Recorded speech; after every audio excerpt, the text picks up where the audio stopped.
Hi, everybody, and welcome to our interview with Silko. I am very happy that you are here today and that you are here, Silko. I am also happy. Because for two reasons. Firstly, I really appreciate your absolute professional competence. And secondly, it's always important to me, especially when it comes to products, who is behind it? What kind of mindset is behind it? What kind of energy does the whole thing have? And I know that about you now because we have become very good friends. What I really appreciate about you is that you really want to help, which is also expressed in the fact that you produce your products by hand, especially the colloidal metals. You could also do that industrially, which would, of course, be much more lucrative for you. But I know that you can't guarantee the quality of the product if you did it that way. And that's why you do it personally. And then all your energy and your consciousness is behind it. Simply all your work. And I'm sure we'll talk more about this in a moment. You have two big topics, namely the colloidal metals and the topic of water, which is especially important now when we want and have to detoxify a lot. Pure water, water filter systems, and we'll discuss that in the next interview. We'll do another one. Today I wanted to concentrate on colloidal metals because they can help us in these times we're in. Also, when it comes to the topic of, for example, discharge, shedding, electrosmog, and so on. Yes, would you maybe first like to tell us a little bit about yourself, about your career, and how did it all come about? Okay, let's talk about my background. I spent a lot of time in the water when I was young. I come from a competitive sport background, and then I became a non-medical practitioner at the age of 25, as early as I could. Had the opportunity to work with a lot of teachers, take part in a lot of seminars. I was extremely curious in all areas: biology, physiology, physics. Above all, the subject of bioresonance therapy has occupied me for a long time, for 20 years. Subject of physics, inverting vibrations, returning them to the body, eradicating diseases. In other words, the subject of naturopathy and the whole understanding of medicine and biology started very early. And in very early years, I was also active in the development of medical products, also in the field of software. And then I developed the first product, so to speak. It was about inhalation devices where you have to do a bit of the topic of oxygen, whereby it's not about the oxygen itself, but to concentrate it highly, but about the energy of the oxygen, a very exciting topic. In the context of all these developments and this curiosity, the question naturally arose: how can good procedures, therapies, natural science topics really be presented in a metrological way? Optimally with scientific and recognized measuring methods, so that I then dealt intensively with the topic of heart rate variability and was able to develop software. And from all these topics over all these years, this curiosity of water developed. Of course, where I have been observing many companies on the market for 20, 30 years and then decided to develop my own device a few years ago because none of them had the quality requirements that I wanted to implement. The topic of colloidal metals and ecology was then a very exciting one. I have had this on my radar for quite some time, but was not very happy with the earlier systems, which were mainly about electrolysis. From the physical background knowledge, it was clear to me relatively quickly that some problems arise there, so I looked for the optimal process and found it, and have been working intensively on the topic ever since. And could you explain again what it means, colloidal metals? What is a colloid? Why should we even take metals? Because you also have gold on offer, platinum, palladium. That will be new or unusual to many people at first, that one ingests gold or palladium, iridium, rhodium. So what is a colloid and why do we need colloidal metals? Normally we have 81 chemical stable elements on our Earth, and especially also in the Earth, which we normally take in through the plants, partly in extremely low concentrations. The plants take up these metals from the soil, prepare them colloidally in their metabolism, and then normally we eat the plants so that we actually have a huge spectrum of metals also in colloidal form. We know what the soils look like nowadays. There is hardly anything left in it. There are ecotrophologists who define 15 metals and minerals as essential. A few are still on the watch list. And as we know, it can take up to 30 years until the importance of new metals is recognized and recommended by medicine. And what is a colloid? Colloidal metals are about having a metal that has an extremely high purity of 99.99 or 99.95%. There are electrons, and from these pure elements you can then dissolve very small particles. And what size are these approximately? That goes up to 20 nanometers in a high voltage plasma process. That is 1 to 20 nanometers, which means that these particles can also overcome the blood-brain barrier, and they should also overcome it. And then, of course, it's a question of concentration. The longer I produce, the larger these particles become, and so they're actually no longer easily utilizable by the body. We can go into a little bit more detail in a moment. The two main processes are already differentiated here. Firstly, there's electrolysis, which is actually used to produce ionic solutions. In terms of physics, there is no other way, although there is a lot of talk about colloids. And there's the so-called high voltage plasma process. The difference is that in electrolysis, I take very pure water and a battery system with 9 volts or 30 volts, and then I put 2 electrodes into the very pure water, and the current flows between the 2 electrodes, and this dissolves ions from the metal. Ions are now finally atoms that have a charge. Either they have 1 or more electrons, too many or too few. The consequence of that is that these ions are very reactive. That is, electrolytic solutions are ionic solutions. That is, reactive compounds, where the metal forms a compound with the water. And maybe also with the body, which is perhaps not so good for our body either if connections are made there. If that happened in the body, that would be great, but the colloids or the metals have to go into the body. And that means, how is the application of it? I take an ionic solution, a metal, and I put that in my mouth.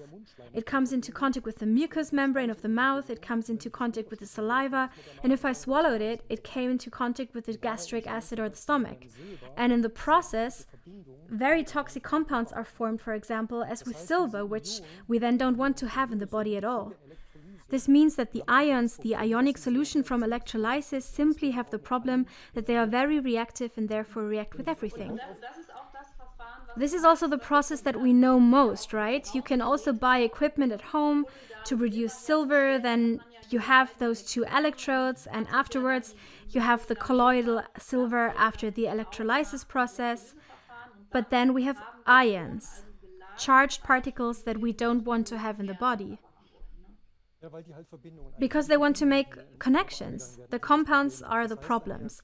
That is a reactive silver ion. If it really gets into the cell or it is distributed into the connective tissue or in the blood, that's not a problem. But they just react so quickly. That means they don't get to where they are supposed to react to. And of course, colloidal silver also has an effect. If I have pain, inflammation, and so on, even wounds, then of course it will definitely have an effect. There are also countless reports about it, but for me it was about having a few risks as possible when I implement a technique. And the difference to the colloids is that the colloids are a collection of atoms that are outwardly neutral, so not reactive. They do not form a bond with the water and also do not form a bond with any other substance. So that's the beauty of a colloid. It's actually a colloidal dispersion. The particles float in the water and do not settle. They also do not settle in the body and cannot be overdosed. This means that I absorb these colloids through the oral mucosa, and when I swallow them, they pass through the stomach and small intestine into the blood and are distributed throughout the body. The nice thing is that now very tiny amounts of ions are always released from this colloid, but they are now exactly where they are supposed to go and where the corresponding reactions are supposed to take place in the metabolism. Which then means that if you make it by the high voltage plasma process, then you have true colloids and what we often call colloidal silver, which are then ionic colloids, that is, colloids made by the electronic process, which are not true colloids because they have this charge, right? I think there's a lot of marketing involved. Of course, even if I produce electrolytic solutions, a few colloids will also be produced. But if we look at it, we might have 90% ionic solutions and 10% colloids in our 100% bulk solution. While in the high voltage plasma process, it's quite the opposite. We have 90% colloids and maybe 10% ions. We just have to look at the energies. Every metal has a metal lattice, and I need different amounts of energy to release atoms from a lattice compound. If I now have a battery-powered device with 9 volts or with 30 volts, it is something different than if I work with 10,000 volts in the high voltage plasma process and generate temperatures of 3,000 to 4,000 degrees via a plasma. That is, I could produce gold in the electrolysis process? Not really.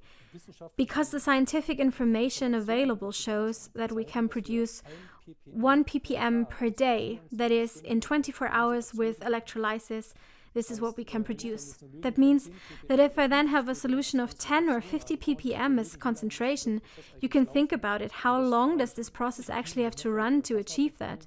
With the high voltage plasma process, we have much more energy, so we can really dissolve out the electrons or the colloids much better, even with these very hard metals. So it's a huge difference, really diametrically opposed. Of course, also in terms of the effect in the body as well as the possible risks. And the high voltage plasma process, can you industrialize it or not? Or why do you have to do it by hand? Do you have to accompany the process? What's the process in the production? So important is we work with 10,000 volts. That is, we have 2 electrodes that are in the water at a very small distance from each other. Now, of course, the aim is to build up a plasma flame that has a temperature of 3,000 to 4,000 degrees. The electrodes oscillate gently at 10,000 volts, sometimes a little more strongly, depending on how far and how close together they are. That means it's a constant process where I have to readjust. If I'm not there for 2 seconds, for example, I go up for coffee and come back when it's either torched the flat or my electrodes are completely burned. That means I can't really automate this process in the sense that I have to monitor it and constantly readjust it. That's actually also the most expensive thing about this high voltage plasma process, the working time. In the electrolysis process, I put 2 electrodes in water, go for a walk, come back 3 hours later and the solution is ready. Not much can happen. Compared to the high voltage plasma process, that's a big difference. And that's what ultimately makes up the price, right? That with the high voltage plasma process, we don't necessarily pay for the material, even the expensive material such as rhodium, which is relatively low when converted to the liter, but it's the working time. Of course, that also makes for the effectiveness afterwards. I have already received a lot of feedback from my clients who have tried these metals with gigantic effects and gigantic results. I'm currently taking the brain set myself. We can move on to you telling us what combinations make sense. And maybe tell us about the combinations. We've put together something, both of us, so maybe we'll do that at the end. That's where my next major topic comes in. But first, perhaps, what is the brain set? Then we can talk about inner drainage and shedding. What solutions do you have to offer? Yeah, let's talk about the brain set first. So the brain set is all about this. I heard a very interesting lecture by Dr. Novak, the chemist, who is also very well informed scientifically, has dealt with many topics in this world, and it was about the fact that in the brain, where we have an extreme metabolism, we naturally also need very important metals, the so-called catalytic high active metals. If we look at these metals, there is a term called the volcano curve. And on this volcano curve, there is a diagram showing the metals. On the one hand, are they catalytically active or inactive? And above all, what is the relationship of the lattice energy to this? In other words, how strong or how much energy must be expended to release an atom from this lattice compound? And the most catalytically active metals we have are gold, platinum, iridium, rhodium, and also palladium. That is why these metals, including gold, are also used as test strips, because they serve as catalysts for metabolic reactions or in the catalytic converter of a car. What does this catalytically highly active effect mean? If we now assume that we have a platinum catalytic converter in a car, and it is the size of a box, right, in which the chemical processes take place, and we were to use iron instead of platinum, then we would have to pull a caravan behind us. Such are the differences in terms of metabolism and metabolic acceleration. That is, these colloidal metals, especially in the area of catalytic highly active, where are they most needed, where most of the metabolism takes place, and that is in our brains. Funnily enough, I also found a source that said that of the dry mass of the brain, let's assume it's a total weight of 1.4 kilograms, about 80% is water. That means 280 to 300 grams of dry matter remain. Of this, 5% consists of the metals iridium and rhodium. That's 16 grams. If you want to have some fun, you're welcome to calculate the current market prices for rhodium. What values are they, so to speak, in a dead or dry brain? And we're not even talking about things like bones and so on. That means these metals are predestined for brain metabolism. There are also some studies on the fact that platinum and palladium, for example, accelerate the entire regeneration of the brain cells, that repair reactions take place more quickly. And the signal transmission between the brain cells and synapses. There is a lot of research on this, although we have to be quite honest, these processes are no longer patentable. That is the high voltage plasma process. That means who is interested in studies with 10 to 20,000 people in order to spend a lot of money. So that's impossible.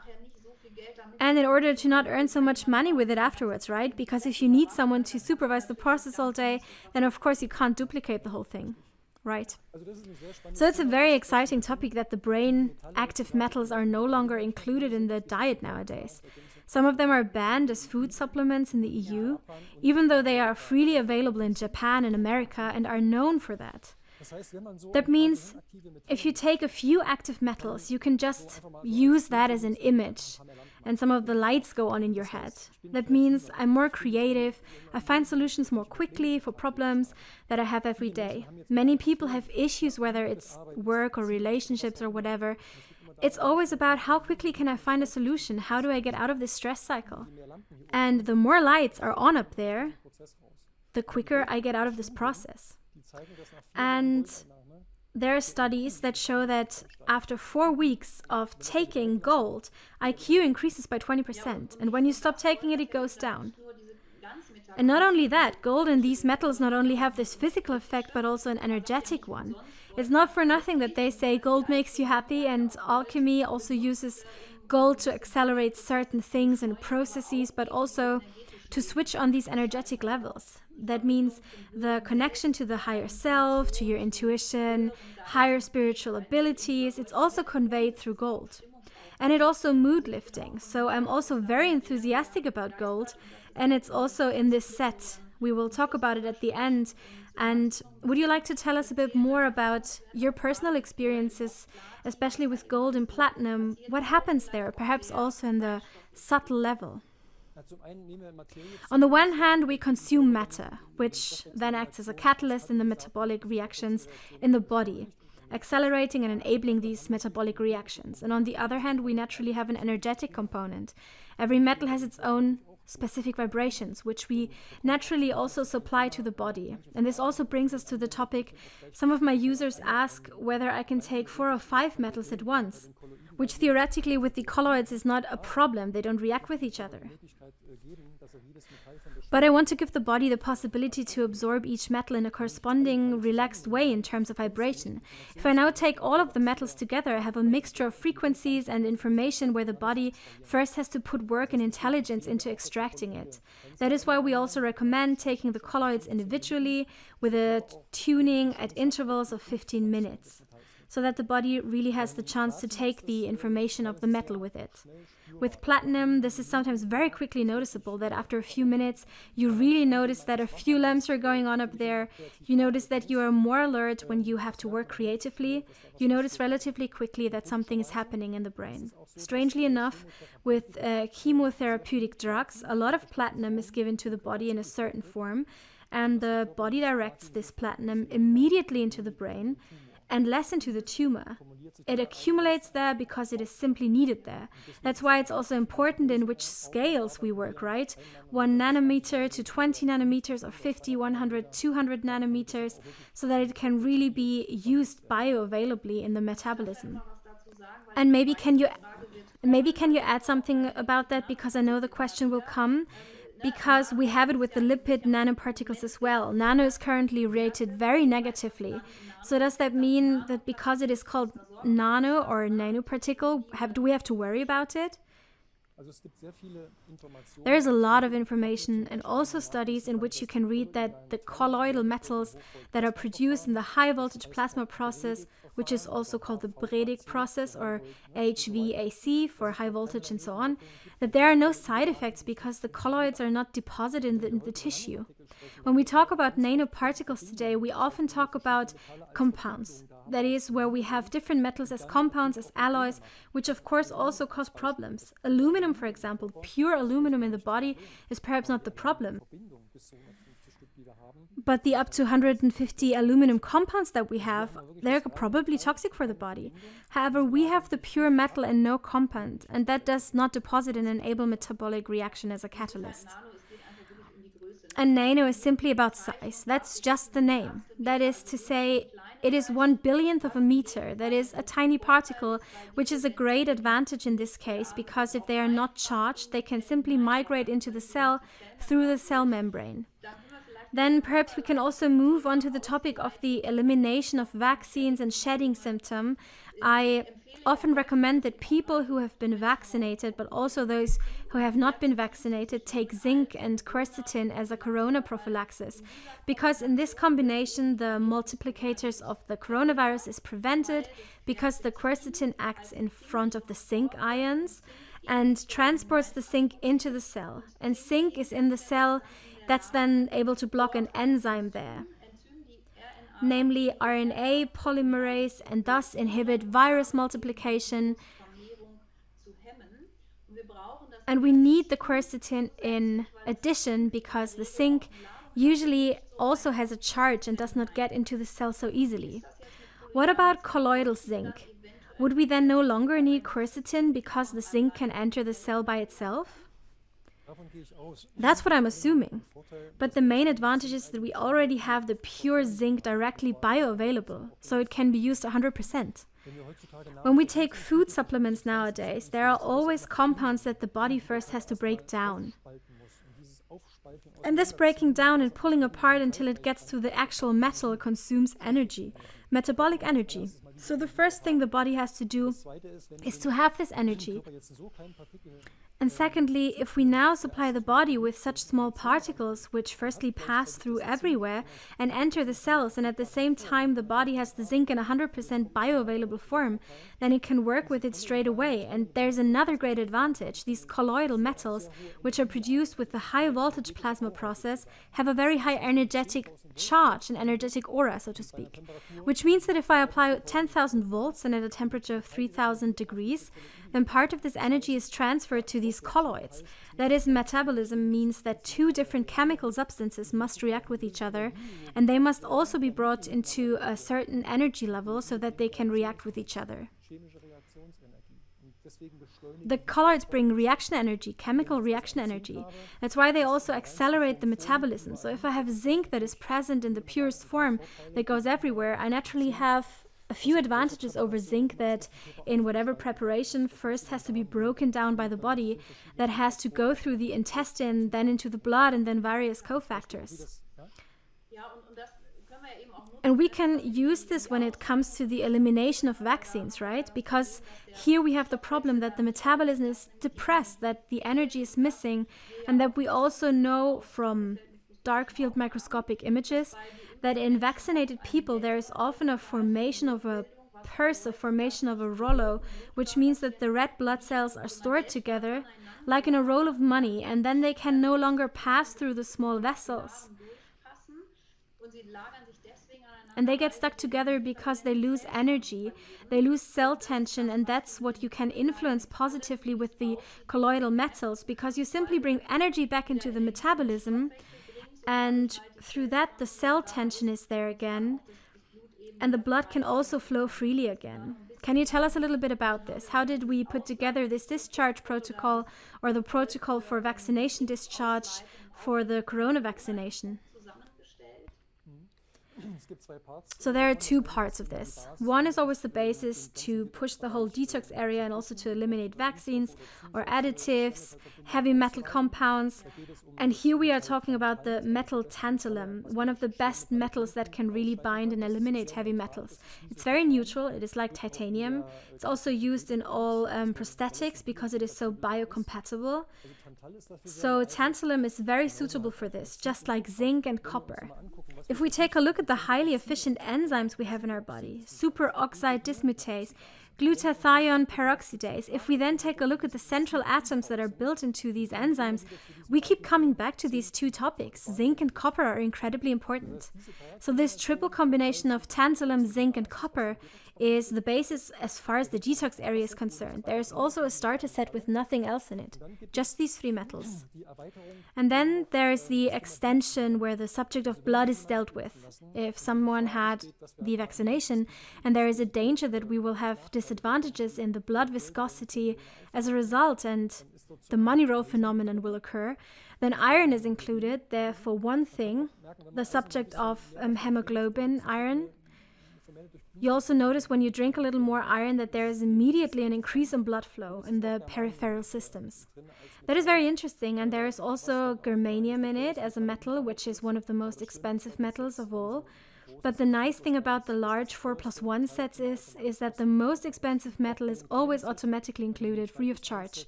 Even with the smaller sets, with the 2+1 sets, where 3 metals are included, we always have the most expensive metal included free of charge. This means that this combination of basic detoxification plus blood quality, where we have an impact on oxygen uptake, oxygen transport, and oxygen utilization, it makes sense to work with these metals such as iron and germanium, which is included in the large detox set. And then we have a shedding set that includes cobalt, because there are reports that cobalt, if you take it, also if you spray it into the aura, that why we have it as a liter bottle and a half-liter bottle to drink, but also as a spray, which you can of course also take into your mouth, but which you can also feel well into the aura, that it can actually, as it looks, keep 2 proteins away and protect against shedding symptoms.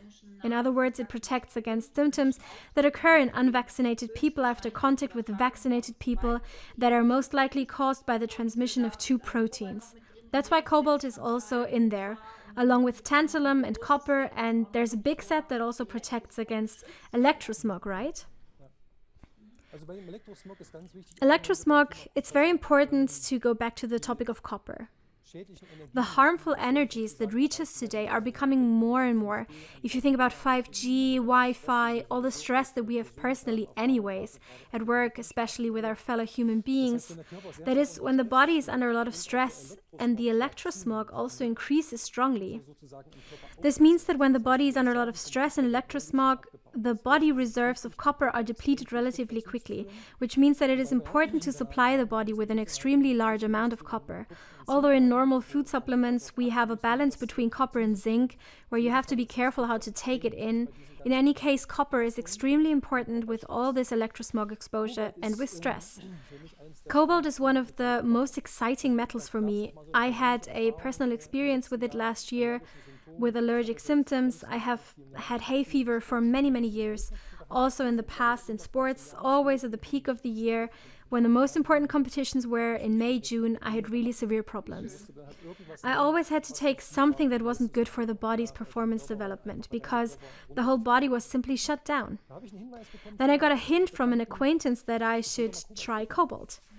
When I had allergic symptoms, I took cobalt and the symptoms were blocked within a few minutes.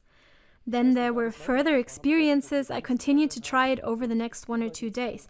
So for me, cobalt is now a very basic histamine blocker that massively blocks allergic reactions that go into overdrive. Cobalt is nothing other than cobalamin, and cobalamin is vitamin B12, and cobalt is the central atom of cobalamin. In other words, why do we actually take vitamin B12 so that the body can get at the cobalt?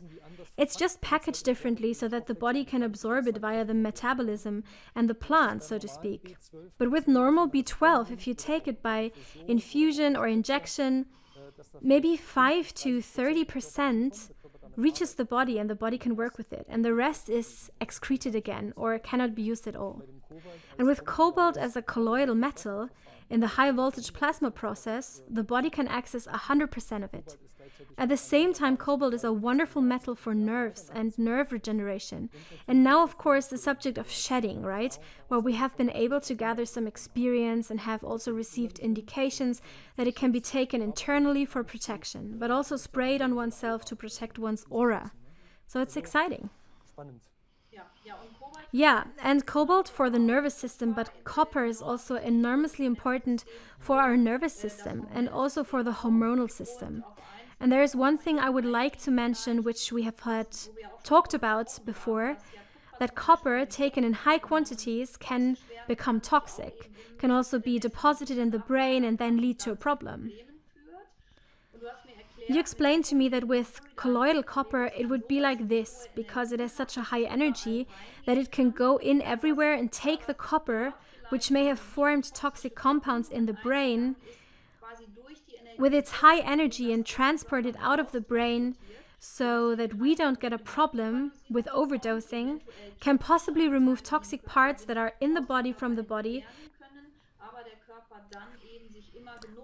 But the body can always take enough copper, which it just needs for blood formation, nerve regeneration, hormone system, and so on.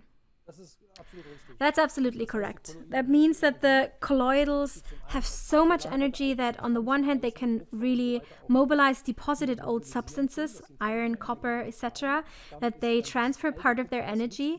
That means that this old copper, which is no longer usable and usable for the body, can be used again or reactivate or to excrete it. That means that with these specific metals, also with what is neutral for us, we can ensure that really many old heavy metals, compounds and toxins up to glyphosates and so on are excreted from the body again. And that is the exciting part. Without taking any risk with these colloidal metals, there are no side effects or overdoses. You can drink a liter and nothing will happen. And that's really great, because I also have clients who have detoxification disorders, for example, and that's a big problem, because when they try to detoxify with certain substances, they feel bad and have a lot of symptoms. And with tantalum, for example, it just goes in everywhere and takes something with it and transports it out of the body without causing negative symptoms. And many people are probably not so familiar with tantalum, but tantalum is one of the best developmental substances of all. And if we take it in this form, it is also completely harmless. And that is, of course, a huge advantage. Yeah, of course. I would always combine these things. There is no one remedy that heals and helps everything, so to speak. Always combine it sensibly with food supplements. We always have to look at the status of the body. Do we have deficiencies somewhere? You know, with me, you're preaching to the choir. Let's add the colloidal metals. On the outside, it's simply another piece to the puzzle that completes the whole picture and perhaps brings results where all the other measures have not worked so well. And maybe something else regarding the silver. I myself had an experience at some point of coming out of the water and having a really red eye, whether it was the drought from the wind or water irritation, I don't know. I sprayed the colloidal silver in, nothing burned, nothing at all. After a few seconds, the pressure was gone. After a few minutes, the redness was gone, and I was so amazed. And you have to make these experiences like I did myself. And when I'm in production now, I still have the metals that pour into me every day. That means I actually feel like developing new products every day because I have so much going on up there. It's really fun. We already talked about it. You stand there all day and always just, you know, a little sip here, a little sip there. The perfect thing, you know, it's of course that these things are produced fresh, so a maximum of 2 days. And of course we have the ones that are there, that is the detoxification. Those are the brain sets, and now a few other topics will also become exciting. For example, when it comes to depression. Yeah, exactly. Let's talk about this. And because this will be my next big topic, what is so important in this whole awakening process, namely on the physical level, but also on the mental, spiritual level, namely the pineal gland and how we can activate it. But maybe you can talk about the set against burnout and depression first. Yeah, there are the three most important metals in it. That's gold, platinum, and cobalt in this area. Gold is clear for IQ, mood enhancer, and has an incredible number of effects in the body. Also, of course, the platinum turns out a few more lights, and that if it's really going to deal with the burnout or depression, it's working. And for me, it's also about the fact that people see a huge mountain in front of them every day and they want to try to start digging the mountain now. And after a few minutes or seconds, they realize it's no use.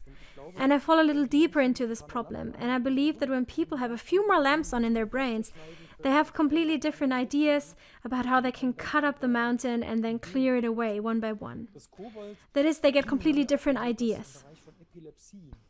And for cobalt, we have also heard that in the field of epilepsy, when epileptics have a lot of seizures per day, they also have a massive reduction in seizures when they take high doses of B12. So cobalt must have an extremely direct relationship to this topic, and these three metals, gold, platinum, and cobalt, certainly play an important role for all these neurodegenerative diseases, including Alzheimer's and dementia. Let's see where we will be in a couple of years, and if we have more data, if the doctors still have fun publishing this as a field report. And when we talk about the pineal gland, and now we have, taken gold and platinum, very important. Gold has a direct effect on the pineal gland, and you can take it, but of course you can also take it as a spray and spray it on the third eye. Massive effect, energetic stimulation and activation and vibration, increase of the pineal gland. And then we also partly took this in also for the detoxification because nowadays our pineal gland is simply calcified, shrunken, poisoned, and it is important that we get the toxins out of the pineal gland and activate it by increasing the vibration. And that's why we have put together this pineal gland set. And I already have feedback from really great people with great effects. I'm very happy about what we will hear about this topic in the coming weeks and months. And the gold, as I said, is exciting. As I said, it can be taken internally, but it can be sprayed on the third eye or perhaps a few chakras or important acupuncture points. Gold is also used as a spray on old scar injuries because scars always have a certain energetic blockage that they cause, and when I spray the gold on it, this energetic blockage can be dissolved so that the energy flow is also there again in the body, and that you can also think about this. Pregnancy scars, injuries from, I know you don't know what kind of severe traumas people have, they are connected with these scars so that you can also work there. And the gold, it works. It's nice as a metal to have it in your safe or to look at it every day, but I think it's much more useful in the body, absolutely. Because you have enough possibilities to live a really happy life with it. And you don't need that much, right? Just the right particles are enough to have a really big effect. And so we have the pineal gland set, and we also are in the process of developing another product for the pineal gland. We're not giving too much away here yet, but I'm going to say correctly, my absolute heart's desire and joy is to create a product that helps us to activate the pineal gland. And there will also be colloidal gold in it, which is then really also for external use, which you can then also spray on the third eye. It's always about finding multiple doors into the body somehow, and that there are multiple doors where you can reach people. There are patients who don't respond to acupuncture at all. Others need therapy or whatever, but that means I have to find out how the respective path is opened and where I can adapt into the body. And what we are doing now appeals to a few more sensory organs, so to speak, and that should increase the chance of achieving something. One point you briefly mentioned is the concentration. In the plasma process, we work with 5 to 10 ppm parts per 1 million, which is 5 milligrams per liter. That is very little. For us, it is not about producing high concentrations in this context. And there are some products on the market where they offer 20, 50, 100 ppms to people. And when you produce, you get very, very small particles, and they are very energetic and have maybe 1 ppm. If I add another hour, I might have 10 ppm, and at some point the particles will start to form compounds and form clusters, so to speak. You can't prevent this cluster formation. So the longer I produce, the higher I push the concentration, the larger the particles become as clusters. Then they have less energy in their total surface. They are no longer effective for the body. They might just look nice. With gold, that is, so to speak, with gold, there are 2 dyes that come into being. It is either a beautiful pink or a purple violet. And if I were to produce gold for a very long time, the color would become darker and darker, stronger and stronger. That looks nice, but the stronger the colors become and the higher the concentration in ppm, the less effective it is for the body. That's the problem, because the particles are bigger. They have less energy. That's a problem for us. That means the maximum we have is 10 ppm. That is quite enough, because if with a 10 ppm solution, 4 times 10 ppms, then 150 ppm solution, right? Because the particles are much too big. They can't even get into the brain, and the energetic and biological availability is much lower. And because with your product it is simply completely colorless and odorless and tasteless, so you can't see that there are any particles or discolorations on the water. So it must be really clear, transparent water. What a few metals, have nice colors. If you were to pour out the whole liter now, you would see a light, maybe pinkish in. But if you just fill up a small shot glass or a spoon, you won't see it, because the light is not enough to break these few particles there, so to speak. And chrome turns yellow. Copper also turns a nice yellowish color if you do it properly. That means we have the so-called Tyndall effect as a quality criterion, which means that a laser light shines through it, and when you start production, you don't see any laser light through, because the water has no particles in it. And that's why the light in the water can't be reflected, and you don't see a beam of light from the laser. And the longer you produce, the stronger this laser light, or the laser light, becomes visible. This is the so-called Tyndall effect. And so with that, you can see on the one hand the quality criteria, and the second is that certain metals have a very slight color change from a certain concentration. If you look at it now, you produce colloidal metals, you produce copper with electrolysis. At some point you have a really yellow, cloudy liquid. If you do the same ppm at such a high level plasma, because of the plasma process, it's absolutely clear. Nothing gets cloudy. And another difference is that the high voltage plasma process lasts much longer. You assume unopened, some people even talk about 3 years, because the particles have so much energy. The only one that people should use up quickly is platinum, right? I mean, yeah, that's my experience, where I say within 3 months this bottle should already be used up, so to speak. It also makes sense that it should come in and not stand around, but with platinum, these are always catalytically active metals. Although we have extremely pure water here, double distilled water, we have a purification process, we do it ourselves, we don't buy it, and it's double activated, double distilled, so that we really have a microsiemens value of under 0.5, so we really have absolutely pure water, and that's how they are produced. But they stay clear and should stay clear, and they don't deposit, in contrast to electrolysis, where after a few weeks, sometimes even after a couple of months, sediment really forms at the bottom and no more effects of care are really noticeable. Could you maybe just talk about UMH activation? Of course, we'll talk about it more when we talk about water, but I can already hear that question. What does that mean? Well, UMH means it's about activating water, and that's what it is for me. I used to be enthusiastic about physics. I always want to be able to measure something, and not just with the pendulum or Bowie's units. But I come from that area, that's why the mobility. I also want to be able to show that acupuncture works, or meditation, which can be done very well with it. So this is a procedure where the water is really swirled like Schauberger in several steps, so that a real swirl is created. And secondly, there are parts in this water activation that work without electricity, without magnets and so on. The water jet is split up into several small parts and then passes through energy fields containing very specific substances, natural substances. That means that the information is transferred to the water and then they are brought together. And the beauty of working with UMH, for example, Bernhard Rathhäuser, had also had measurements taken which show that municipal water is produced there. So it's hexagonal water. As information, as a peak, as a vibration, you can measure it. Frequency can be measured with physical measuring. You don't have just to talk about it, or in the motto, what words and information influence the water and the crystallization. But you can then also measure the issue. And the exciting thing about UMH is that they even managed to do it in a closed water circuit where it's about heating water. In such a heating circuit, they once installed a device at the university or an institute in France.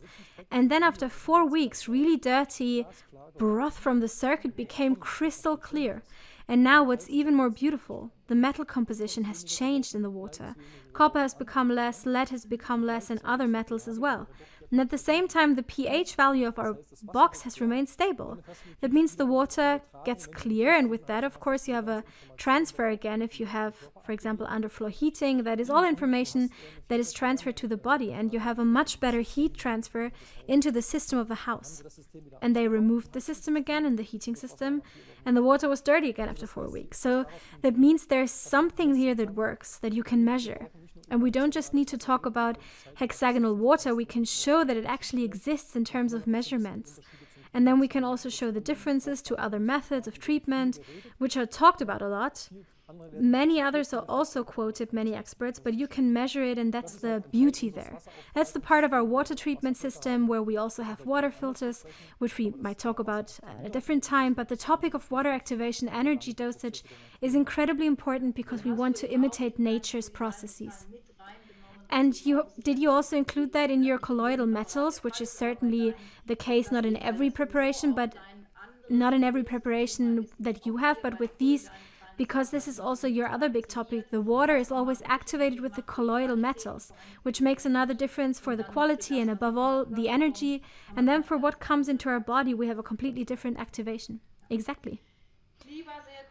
Dear Silko, thank you from the bottom of my heart for this really exciting lecture. And I'm now very curious about all the feedback. And I hope that you have taken a lot away with you. I hope that not so many questions remained unanswered, and I say, well, thank you, Silko. Have a wonderful day, everyone out there. We'll be in touch. See you soon, and soon on the subject of water. We'll see each other again, all of us. See you next time.